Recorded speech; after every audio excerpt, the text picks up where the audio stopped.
4 villages privés d'eau potable dans les Pyrénées-Orientales. Les robinets ont été coupés hier et il faut dire que depuis 2022, le département a été placé en alerte sécheresse renforcée. On en parle avec vous, Karine Durand.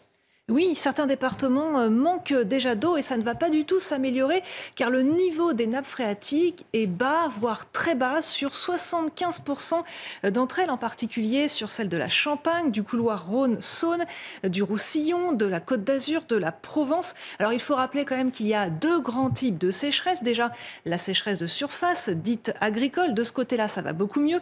Les pluies du mois de mars ont permis de faire disparaître cette sécheresse sur plus de 80% du pays, sauf sur le sud-est. Par contre, là, on parle surtout de la sécheresse profonde, des nappes phréatiques.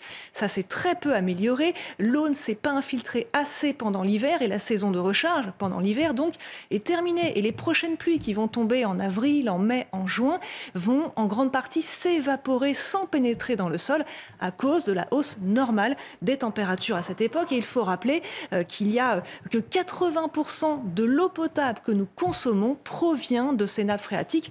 Donc c'est un vrai problème. Et pour cet été, le BRGM prévoit justement un risque de sécheresse profonde très fort sur le bassin parisien, sur le centre-ouest, sur la Normandie, sur le sud-est. Alors je rappelle qu'en 2022, la sécheresse l'été était déjà historique, mais là en 2023, au printemps, nous démarrons avec des niveaux au niveau des stocks d'eau encore plus bas qu'en 2022.